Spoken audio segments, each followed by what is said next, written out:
Assalamualaikum warahmatullahi wabarakatuh. Selamat datang di Kisah Misteri.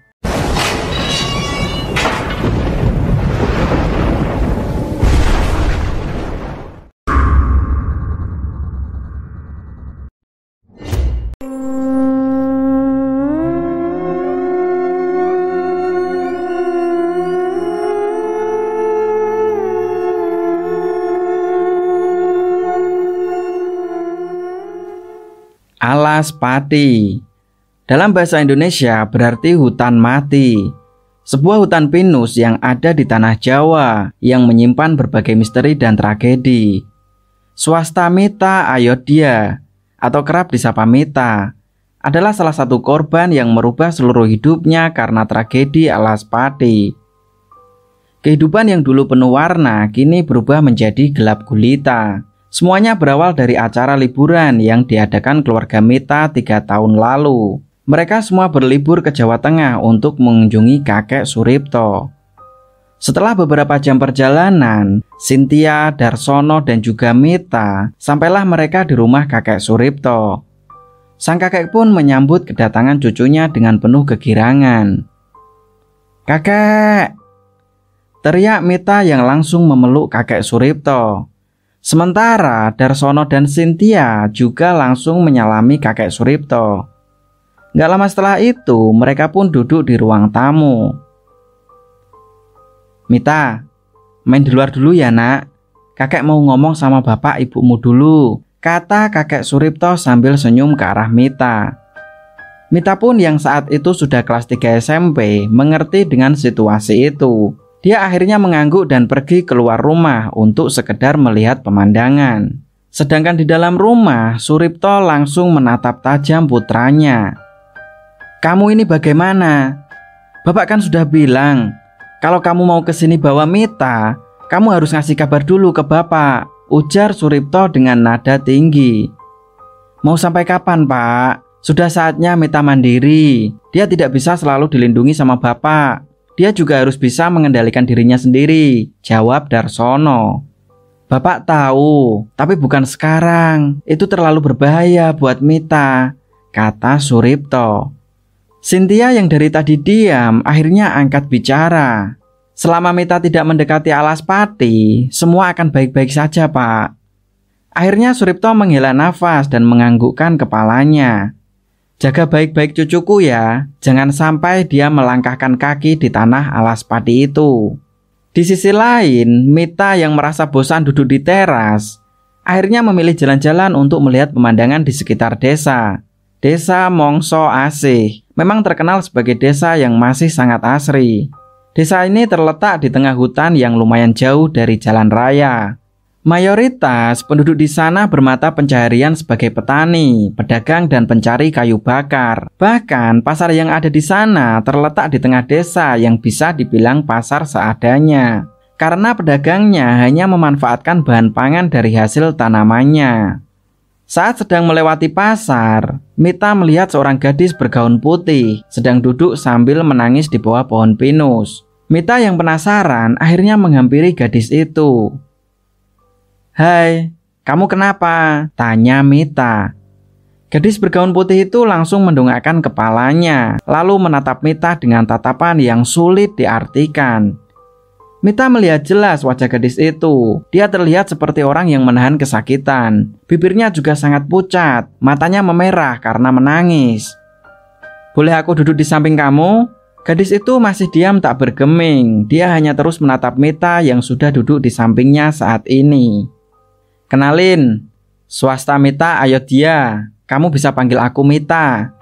Mita mengulurkan tangannya. Namun bukannya menjabat tangan Mita, gadis itu justru terlihat sangat terkejut setelah mendengar nama Mita.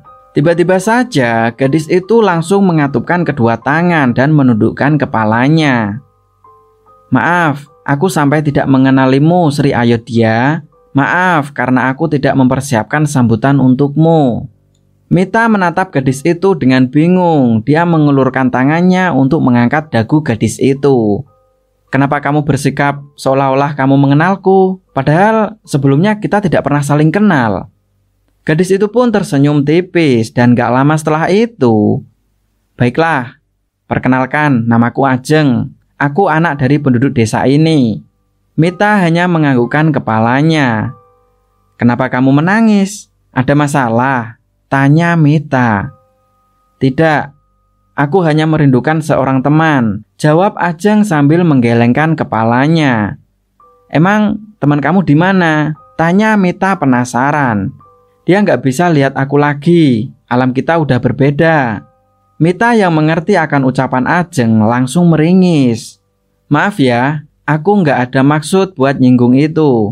Sekarang gimana kalau kita berteman? Ajeng pun langsung menatap wajah Mita.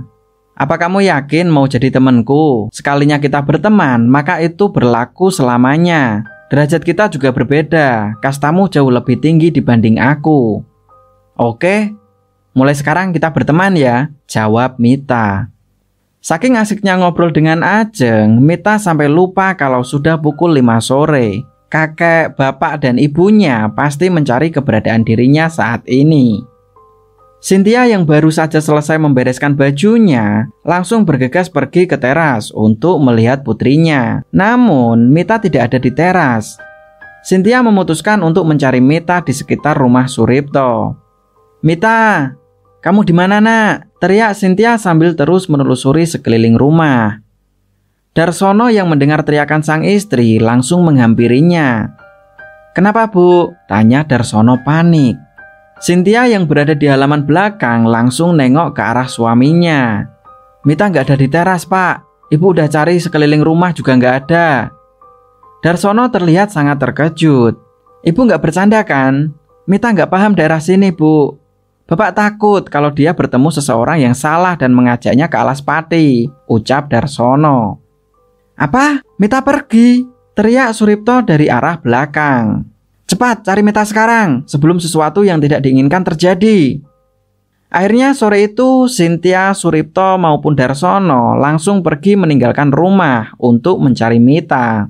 Beberapa menit setelah mereka berpencar, akhirnya Cynthia melihat Mita. Saat itu Mita tengah duduk di bawah pohon pinus yang terletak tak jauh dari pasar. Mita, teriak Cynthia memanggil anaknya itu. Mita yang saat itu masih ngobrol, akhirnya nengok ke arah Cynthia. Dia melambaikan tangannya. Saat itu juga Cynthia yang paham langsung menghampiri putri kesayangannya itu. Kamu kemana aja sih, Nak? Ibu, bapak, sama kakek itu sampai panik nyariin kamu. Mita pun tersenyum tanpa merasa bersalah. Mita nggak kemana-mana kok, Bu. Dari tadi Mita di sini nemenin Ajeng ngobrol. Mendengar pernyataan dari putrinya, Cynthia pun langsung kebingungan. Ajeng? Siapa dia? Dari tadi kamu sendirian, Mita. Sekarang berganti Mita yang kebingungan. Loh, dari tadi Mita ngobrol sama Ajeng, Bu. Iya kan, Jeng? Ucap Mita meyakinkan ibunya. Tapi di saat Mita nengok ke samping, tiba-tiba Ajeng sudah nggak ada di tempat. Pandangan Mita pun melihat ke segala arah mencari keberadaan Ajeng. Loh, Bu, Ajeng kemana? Tanya Mita kebingungan. Ibu kan udah bilang, dari tadi kamu itu sendirian, Mita, jawab Cynthia. Tapi di sini tadi ada Ajeng loh, Bu. Cynthia yang merasa hawanya sudah tidak enak, akhirnya langsung menggandeng Mita untuk segera pergi dari tempat itu. Udah, kita pulang sekarang. Mita yang merasa bersalah, akhirnya hanya mengangguk dan mengikuti langkah sang ibu. Namun, selama perjalanan pulang, Mita tidak henti-hentinya memikirkan tentang Ajeng. Kemana perginya Ajeng? Kenapa ibu nggak lihat Ajeng ya? Semua pertanyaan itu bergelut di dalam pikiran Mita kala itu. Keesokan harinya, Mita terbangun karena suara bising gamelan. Mita yang penasaran akhirnya memutuskan untuk pergi keluar kamar. Di ruang tamu, Mita melihat aneka macam buah-buahan yang sudah ditata rapi. Selain itu, ada juga nasi kuning tumpeng, aneka macam bunga, serta ayam yang masih utuh. Mita memilih melanjutkan langkahnya menuju pintu ruang tamu. Tapi di saat Mita mau buka pintu, tiba-tiba ibunya langsung menarik Mita. Kamu mau kemana? Tanya Cynthia. Mita mau ke teras, Bu. Kayaknya di sana sedang ada pesta deh. Mita mau lihat. Jelas Mita pada ibunya. jangan, kamu nggak boleh keluar rumah dulu hari ini. Tapi Bu, Mita kan cuma mau lihat di luar aja, rengek Mita. Kali ini aja, kamu dengerin Ibu ya sayang. Ibu lakuin ini demi kebaikan kamu nak. Mau nggak mau, Mita pun mengiyakan permintaan ibunya dan memilih kembali ke kamar. Namun, suara gamelan itu sangat mengganggu indera pendengarannya. Gak lama setelah itu, Mita merasa ada yang aneh pada tubuhnya. Seolah-olah ada sesuatu yang ingin keluar dari dalam tubuhnya. Perlahan tubuhnya mulai memanas. Bahkan Mita seperti kehilangan kontrol. Tangan kanannya mulai bergerak luas mengikuti iringan musik gamelan Jawa itu. Gadis itu berusaha untuk menahan gerakan pada tangannya, tapi bukannya berhenti, justru membuat badannya semakin bergerak seperti orang yang sedang menari. Loh, aku kenapa?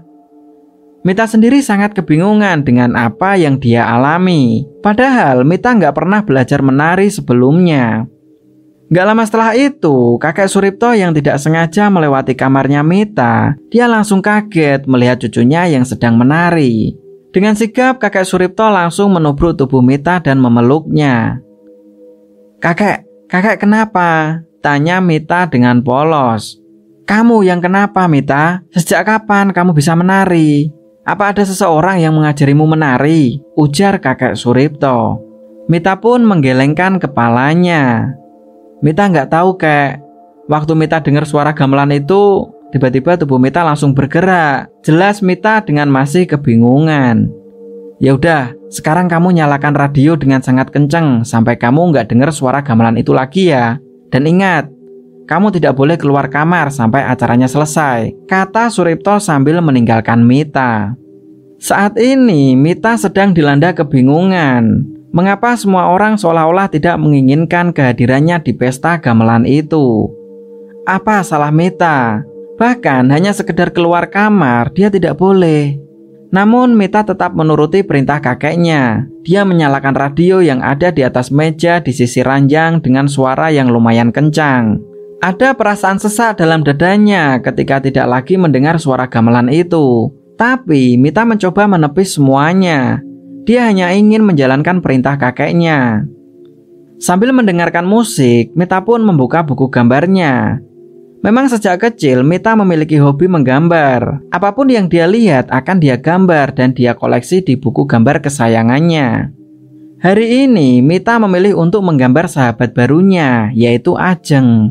Di saat membayangkan dan menggambar wajah Ajeng, tiba-tiba pundaknya Mita seperti ada yang nepuk. Ajeng? Tanya Mita dengan terkejut. Ajeng pun tersenyum. Kaget ya? Ucap Ajeng. Loh, kamu kok bisa di kamarku? Ya bisalah, semua orang kan lagi ngumpul di depan rumah kakek kamu. Jadi aku nyempetin buat nyamperin kamu di kamar, jelas Ajeng.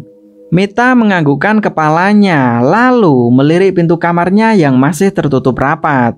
Bahkan Mita tidak mendengar suara decitan pintu sama sekali. Apa mungkin Ajeng membukanya dengan sangat pelan? Tapi sepertinya tidak mungkin, mengingat pintu kamar itu terbuat dari kayu yang sudah lumayan lapuk. Jika dibuka, langsung terdengar bunyi decitan pintu yang sangat memekik telinga. Apa mungkin dia tidak mendengar suara itu karena volume radio yang terlalu keras? Mungkin aja. Kamu lagi ngapain ayo dia? Tanya Ajeng. Mita memundurkan kursinya lalu memperlihatkan gambar wajah Ajeng di buku gambarnya. Apa kamu menggambar wajahku? Ini sangat cantik, ayo dia. Mita pun tersenyum karena pujian dari Ajeng. Terima kasih, tapi ini baru setengah jadi. Kalau udah jadi, pasti bakal aku kasih lihat ke kamu. Kamu kenapa nggak ikut berkumpul di depan? Padahal kamu adalah orang terpenting dalam acara itu. Penjelasan Ajeng mampu membuat Mita mengerutkan dahinya. Apa? Orang penting? Memang dia siapa? Bukannya dia hanyalah orang pendatang. Lantas, mengapa dia disebut penting? Jika dirinya penting, kenapa kakek dan ibunya melarang dia untuk keluar kamar? Lagi-lagi banyak pertanyaan yang berkecamuk di dalam otaknya. Emang itu acara apa? Tanya Mita penasaran. Loh, kamu tidak tahu? Itu acara persembahan untuk para leluhur dan para penunggu alas pati. Setiap tahun akan diadakan pertunjukan gamelan dan penyerahan sesembahan untuk penunggu Alaspati agar mereka tidak lagi memakan korban dari warga desa sini. Konon kalau sesajinya kurang, para penunggu di sana akan marah. Acara ini sudah menjadi wajib bagi penduduk desa Mongso Asih. Alaspati, apa itu? Tanya Mita sambil matanya melotot. Alaspati itu adalah hutan pinus yang sangat misterius. Di sana tempat berkumpulnya makhluk dari alam yang berbeda. Dan Alaspati mempunyai seorang penguasa yang bernama Nyilas. Lagi-lagi Mita hanya menganggukkan kepala untuk merespon ucapannya Ajeng. Apa kamu nggak mau lihat pagelaran untuk acara itu? Tanya Ajeng. Gimana caranya? Tanya Mita dengan antusias karena sangat ingin melihat pagelaran itu. Setelah itu Ajeng melihat jendela kamar lalu tersenyum ke arah Mita. Kita lihat lewat jendela aja. Dengan segera Mita dan Ajeng langsung menaiki ranjang dan membuka satu jendela di kamar Mita. Baru saja jendela itu dibuka, suara gamelan langsung terdengar di telinga Mita. Tangan Mita mendadak kembali bergerak mengikuti alunan musik gamelan itu. Tapi matanya terus fokus melihat pemandangan di teras rumah kakeknya. Di sana banyak sekali warga yang sedang menari dan ada juga yang sibuk memainkan alat musik. Bahkan para bapak-bapak di sana sibuk dengan kegiatan memotong ayam cemani. Para gadis desa berdandan cantik bagaikan pengantin. Mereka semua memimpin tarian itu. Anehnya, di saat semua orang berdandan dengan menggunakan pakaian berwarna cerah, ketujuh gadis penari itu justru memakai pakaian serba hitam. Dari mulai jarit, selendang, sampai hiasan kalung yang mereka pakai juga berwarna hitam. Separuh dari pemain gamelan juga memakai pakaian serba hitam. Saat melihat para penari berpakaian serba hitam itu, Mita melihat seolah-olah ada aura mistis tersendiri. Mulai dari gerakan, suara gelang kaki, semuanya terlihat berbeda. Sampai akhirnya ada salah satu dari mereka yang melihat ke arah Mita. Gak lama setelah itu, yang lainnya pun juga ikut melihat ke arah Mita. Begitu juga pemain gamelan yang berpakaian serba hitam itu. Tapi ada sesuatu yang membuat Mita ngerasa aneh. Wajah dari ketujuh penari itu tidaklah sempurna. Ada yang matanya cuma satu, wajahnya rata. Bahkan ketiga penari di sana wajahnya sudah tidak berbentuk lagi dan darah segar juga menghiasi wajah mereka. Selain itu, para pemain gamelan juga sama. Bahkan ada yang sudah tidak berkulit. Mereka semua memandangi Mita dan menunduk secara bersamaan. Mita pun yang baru pertama kali melihat wajah seperti itu langsung berteriak histeris. "Ah!" Mendengar teriakan itu, kakek Suripto segera membuka pintu kamar Mita. Dia terkejut saat melihat cucunya yang sedang menangis sambil memeluk lututnya. "Kamu kenapa sayang?" Tanya Suripto sambil memeluk tubuh Mita dengan erat. "Mita melihat hantu, kek. Semua penari itu hantu. Wajah mereka serem. Mita takut, kek." Setelah itu Suripto menuju ke jendela kamar yang terbuka. Dia berdiri lalu melihat ke arah teras rumah. Hembusan nafas terdengar dari mulutnya. Dia menutup jendela itu dan langsung menguncinya. Kemudian kembali duduk di sebelah Mita. "Kakek kan sudah bilang, kamu diam saja di kamar dan nyalakan radio dengan volume yang kencang.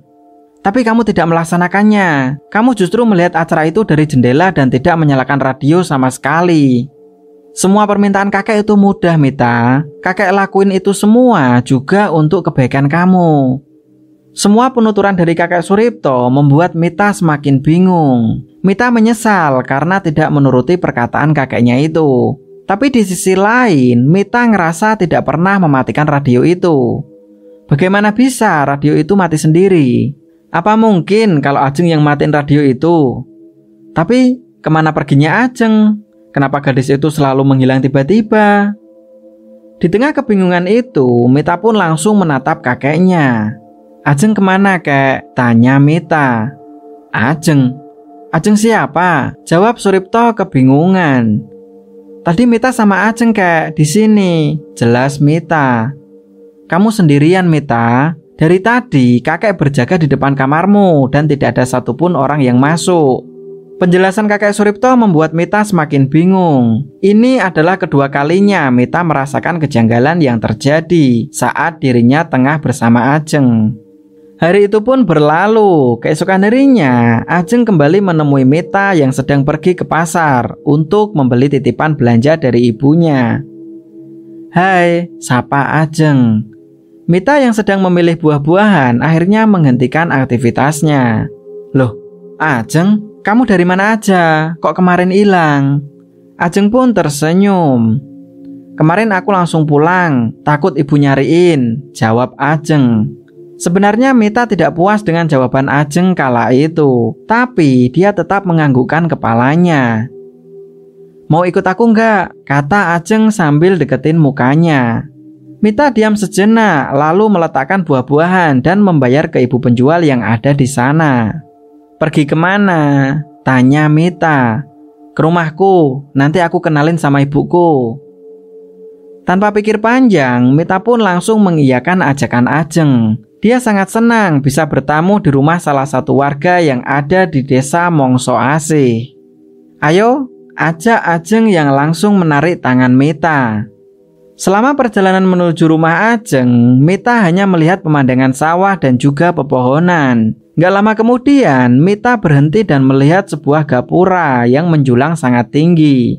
Di saat Mita mau membaca tulisan yang terpapang di gapura, Ajeng langsung menarik tangan Mita, sehingga tulisan itu belum sempat dia baca. "Itu gapura apa ya, Jeng?" tanya Mita. "Oh, tadi itu gapura nama desaku." Sesaat setelah melewati gapura, Mita merasakan aura yang sangat aneh. Tubuhnya langsung merinding. Bahkan Mita mendengar suara gamelan Jawa seperti pada acara kemarin.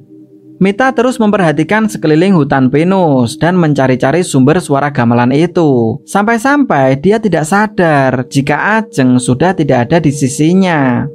Mita berubah menjadi panik. Dia sangat ketakutan. "Ajeng, kamu di mana? Ajeng." Mita terus memanggil nama Ajeng hingga Mita mendengar suara langkah kaki. Dengan segera Mita membalikkan badannya. Mita terkejut melihat nenek tua yang sudah berada di hadapannya. Nenek itu membungkukkan badannya seolah memberi hormat pada Mita. "Mandek kondo, durung wayahe." "Maksudnya, Nek?" tanya Mita yang tidak mengerti dengan maksud nenek itu. "Balik dudu saiki."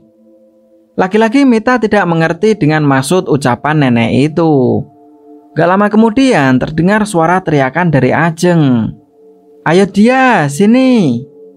Mendengar suara itu membuat pandangan Mita melihat ke arah Ajeng yang saat itu berdiri di samping pohon pinus yang paling besar di antara pohon yang lain. Dan saat kembali nengok ke arah nenek tadi, ternyata nenek itu sudah gak ada.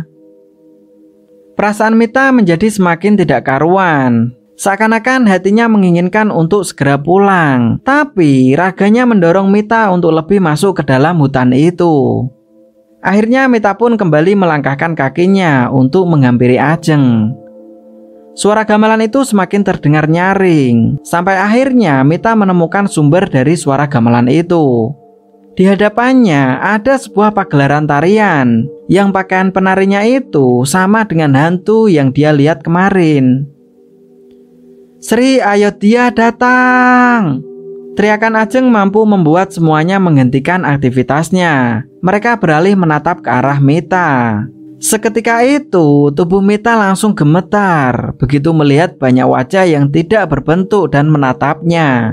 Sekarang justru lebih parah. Sebagian dari mereka ada yang berjalan sambil nenteng kepalanya. Di sana juga ada ular berkepala manusia. Ada siluman kera. Minuman-minuman yang disajikan di sana juga bukan dari air, melainkan dari darah.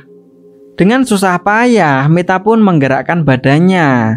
Pelan-pelan dia mulai memundurkan langkahnya. Dia berlari meninggalkan Ajeng. Tapi baru beberapa langkah, tiba-tiba dia menabrak seseorang sampai Mita sendiri terjatuh.